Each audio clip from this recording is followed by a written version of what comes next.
A lot of you had a really illuminating dream last night. It was vivid, it was bright. You can remember the shiny details, if you will. It feels that this was more than a dream. This was astral projection. Something you feel you've been protected from knowing became awoken. 3 big events happened within this astral projection. One portion of it, you were in the future. You were seeing a future rejoice, a reunion, something of connecting with individuals that you have not seen in a long time, but there was a lot of emotional response. There was this embracing. For some of you it was kissing, for some of you it was just joy. But it feels like entering almost like a stadium full of loved ones, and something about being appreciated from a group of people that maybe you never felt too appreciated from before. This was not just a dream. You have a spirit guide who has passed on as well, who was with you in this dream, physical body self. In the dream, it was almost like you forgot that they had even passed in this lifetime. They were there. I see this past loved one that was able to walk side by side with you. It must have been a pretty familiar place. It must have been a place that you've either frequented before when they were still alive, or it was so similar looking to somewhere you had a deep amount of experiences together with. This area, it was rejoiced with people appreciating what you truly bring to the table. I'm hearing in this room, it was like a sea of people, if you will. And it looks like there was a light that was beaconing down on certain individuals.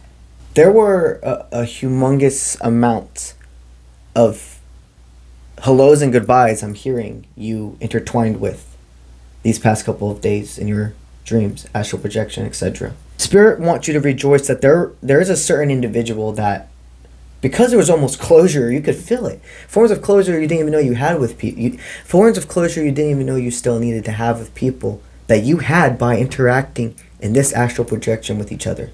It's like all of these, it's like you were able to surface like, yo, this part of my insecurity kind of stemmed from when this person did this to me when I was younger, or etc. It was just these clicking, these clicking the joints together to move the will forward.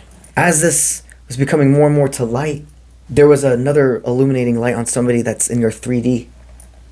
When you woke up and you're just seeing things differently in these synchronizations, and God, I'm really glad that like I met somebody else before I met them, because I can see right now we're going through something that if I hadn't already gone through this experience with another soul before, I would mess this one up. I wouldn't be leading from who I am. I would lead through insecurity or fear, etc. by my actions, and I don't have to do that because it happened with somebody before that I was so sad and felt like there was this whole ending, this crumbling, and that I messed everything up. In reality, no, they were part of my path, just like I was for them. Reflection. There's somebody in your life now that it's not a trick. You're both wanting more, and you can trust the way you feel. It doesn't matter if you talk every day. It doesn't matter if you guys see each other every week, or if you do or you don't, etc. What you feel in your heart, in this clarity, in this part of your life, is not a lie. Things are developing with this person organically. Right now, Spirit says to just be joyous in the moment for what is. There's nothing you have to do. You are enough, and living for yourself and being joyous in your own presence and appreciating love in all the forms that is around you has a trickling effect into your romance, into every other part. Spirit has made you had to focus on the romance of love, meaning yourself versus another, for a very long time. This beacon of light has been shined because now you are your source. You are your battery. A humongous thing you did in this astral projection was forgiveness of another person too. Some of you here could have had this astral projection, this dream. Somebody surfaced that is like an ex of a long time ago that you never would want to be back with, but like there was like some form of closure that you received from this dream that you never had before. This could be over 10 years ago you were with this person. And something surfaced in this dream where you're like, I forgive us both. We were so different young. And I'm not saying this is the person that you're like, oh, it's coming back into my life.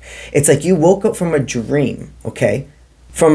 You woke up from having a dream where there was a humongous conversation or a big purpose with someone that's not in your life anymore right now.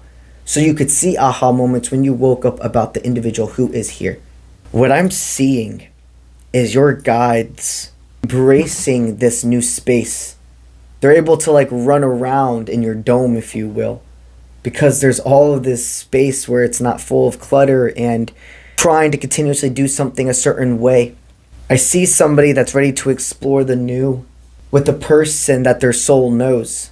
When you woke up from this dream, from this astral projection, you were able to see what in my 3D world right now is my anxiety, fear, parasite trying to connect dots for versus what's the actual physical evidence of what's going on. There was times with the person you're talking to now that maybe you didn't talk as much as you'd like or were used to with another, and you took it as a sign of, oh, they don't want anything to do with me, I'm ignoring them, or etc. When really they're busy. Really they're a person that knows how they have to spread out their time to be able to continue to do what's best for them. But that fear, there was no physical evidence that ever showed you that this person thought those things of you, that they are annoyed by you or that they don't want to talk to you or bored or etc. There was never physical evidence.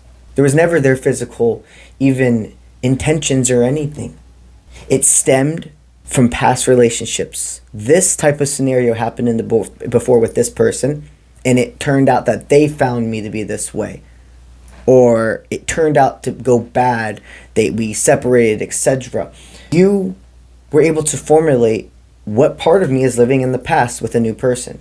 That joy, that freedom, that weight off your shoulders to just exist and say, you know what? I can't do anything wrong by putting myself first. I can't do anything right by putting another person first. There's a part of you were able to let go of as well. Like this weight down of not trusting yourself or not forgiving yourself. You see things clearly. Spirit says this next portion, if you will, is to explore this new light. The connection that Slow and Steady has won the race. You see, they have been going through their own world of emotions as well, dealing with battling their own fears when it comes to trusting you because of what they've been through and etc. You see, as we focus on our own, like a Wi-Fi signal, it pings out to others. They pick up on it. They pick up on that strength. We pick up on each other's strengths, weaknesses, etc. So all you have control over is your sentientness, your influence. You stay focused on that. Watch how this whole connection strengthens, deepens, and flourishes. That's what I got for y'all today. If you're interested in receiving a personal reading from yours truly, go to my website, offprintmint.com. The link is in all of my social media platforms, okay? Also, while you're there, let's go ahead and talk about my apprenticeship program. I have a spiritual alchemy / divination apprenticeship program where I dive into teaching you everything I possibly can. For the apprenticeship program, once a month, you and I get together either via video chat or in person, depending on your location, and we sit down for 2 hours and have our lesson. One of the hours is always focused specifically on tarot, and then the second hour is focused on a different form of a divination, spiritual alchemy, etc. lesson every single time. Once a month, we also then meet up for a group chat. That 2 hour is just one-on-one, us two. But then once a month, I have a group chat for all of my apprentices and tarot teaching students that we come together and we do a spiritual card cleanse. We connect, we tell each other about what's gone on in our life that past month. While you're on my website, go ahead and check out my other available current services. The soul uniting, the guided energy reading, and a vast amount more. That's what I got for y'all today, and I'll see you when I see you. Let's get it.